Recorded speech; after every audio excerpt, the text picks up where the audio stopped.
A'udzubillahi minasyaitonirrajim. Bismillahirrahmanirrahim. Assalamualaikum warahmatullahi wabarakatuh. Jadi pada hari ini kita akan membincangkan kitab Kubra al-Yaqiniyat al-Kauniyah di bawah tajuk Al-Insan, yang mana kumpulan ini terdiri daripada 3 orang. Saya Muhammad Irfan Jumat bin Syamudin Jumat, seterusnya Farid Haziq Imran bin Abdul Halim dan Muhammad Faiman bin Sukri. Teruskan, 3 hakikat manusia versus teori evolusi. Kalau sebelum ni kita ada membincangkan 3 hakikat manusia dan teori evolusi, dan persoalannya, apakah kedudukan teori bukan Islam tentang manusia pada sisi kita. Jadi kita tengok dulu kepada 3 hakikat insan yang kita perkatakan itu, yang mana manusia adalah makhluk yang termulia di sisi Allah. Yang kedua, manusia ini dicipta daripada tanah dan berkembang biak daripada manusia pertama, iaitulah Nabi Adam AS. Seterusnya, manusia telah dicipta dalam bentuk rupanya yang telah pun sempurna sejak detik awal penciptaannya lagi. Kita teruskan. Teori evolusi tiada asas bukti ilmiah, yang mana permasalahan yang tidak boleh dilihat dan dirasa dengan panca indera, kerana kajiannya tidak berdasarkan pemerhatian dan percubaan. Tambahan pula, kajian sejarah asal manusia yang telah lama berlalu dan tidak dapat dikesan. Masalah ini tidak tunduk kepada qanun at-talazum atau qiyas yang benar yang diasaskan oleh istiqra' yang sempurna. Zaman silam yang tiada bukti ilmiah dan yakin atau qat'i berada dalam keraguan dan kesangsian terhadap teori ini. Akhir sekali, teori yang mungkin benar dan mungkin salah yang tidak dapat menundukkan akal kita. Jadi itulah sifat teori, yang mana teori ini tiada asas bukti ilmiah seperti mana Al-Quran dan As-Sunnah, yang mana ia merupakan asas dan bukti kukuh umat Islam. Bismillahirrahmanirrahim. Assalamualaikum warahmatullahi wabarakatuh. InsyaAllah kita akan teruskan pembentangan kita dengan tajuk pandangan teori evolusi Darwin tentang manusia. Okey, teori yang dibawa oleh Darwin ini seperti yang kita ketahui umum, teori tentang sejarah manusia, yang mana Darwin mengatakan asal-usul manusia ini daripada monyet, dan masa demi masa bentuk monyet itu berubah menjadi manusia yang sekarang. Jadi teori Darwin ini adalah semata-mata andaian ataupun hipotesis, yang mana perkara ini diakui sendiri oleh Darwin dan ahli saintis yang menyokong serta yang menolak pandangan ataupun teori tersebut. Teori Darwin ini adalah rantaian daripada pelbagai teori yang wujud, dan ianya adalah bersambung-sambung.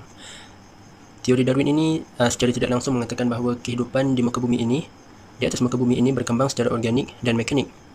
Seolah-olah manusia itu datang dari bentuk yang mudah berubah menjadi bentuk yang rumit. Ada satu filem yang telah pun difilmkan oleh orang-orang Eropah, orang-orang Barat yang mana dia memvisualkan tentang teori ini.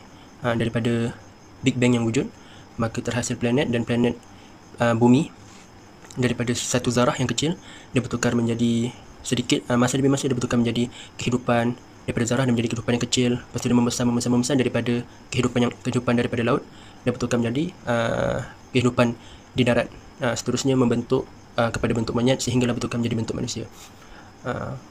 Itu antara satu babak yang telah pun difilmkan, dan filem tersebut tidak dipasarkan di Malaysia.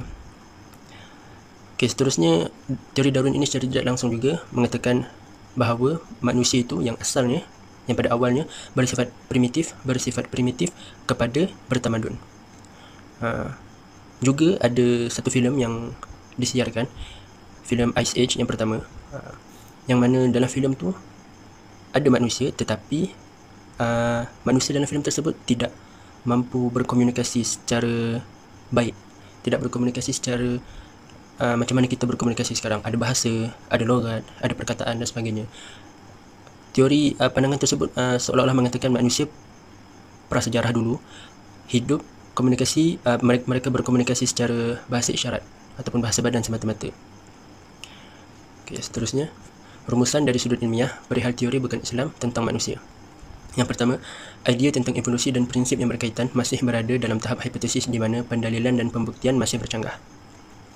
Okey, teori Darwin ini, teori evolusi ini adalah suatu hipotesis ataupun suatu andaian yang mana dia bercanggah dengan pendalilan.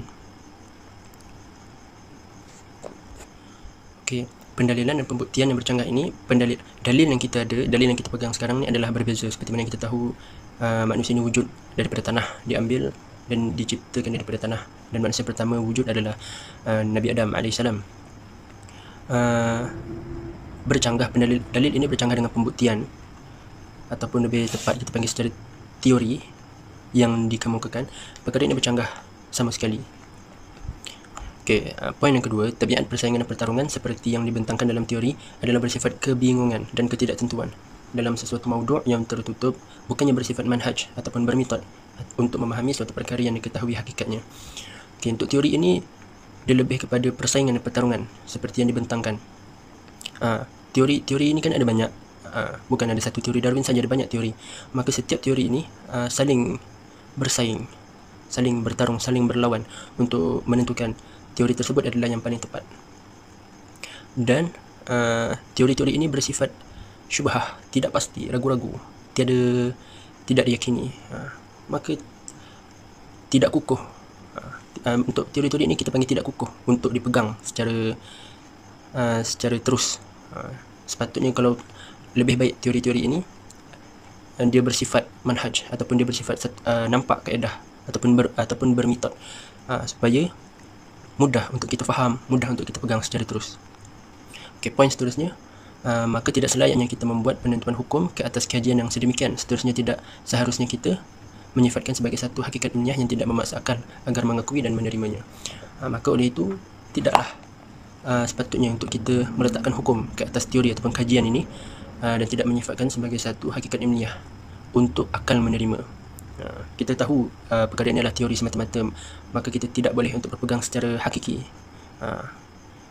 Kita kena tabayyun untuk menjaga akidah kita, dan kita tak boleh paksakan untuk menerima teori ini kerana terang lagi bersuruh teori ini hanyalah andaian semata-mata. Maka benda yang tidak pasti, mana mungkin akal menerima semudah itu. Okey, yang terakhir, apakah sikap kita? Ia adalah percanggahan antara hakikat ilmiah dan masalah teori. Teori tersebut hendaklah kita ketepikan selagi mana ia bercanggah dengan bukti ilmiah. Kita sebagai manusia, terutamanya yang beragama Islam, hendaklah menepis ataupun menolak unsur-unsur yang tiada dalil ataupun tidak disokong secara ilmiah. Satu teori yang wujud itu kita tidak boleh menerima secara bulat-bulat. Kita kena, kalau teori itu wujud, mana-mana teori yang wujud, sebaiknya kita selidik, kita kaji terlebih dahulu. Sekiranya teori tersebut ada hujah, ada kaedah, kita nilai berdasarkan penilaian kita sendiri, kita kaji hujahnya apa, sekian, maka boleh berpegang sekiranya betul dan tepat hujah tersebut. Sekiranya tidak, maka kita perlu tepis untuk menjaga akidah kita, supaya akidah kita terus dijaga dan dalam landasan yang betul, insya-Allah. Allahu a'lam. Assalamualaikum warahmatullahi wabarakatuh.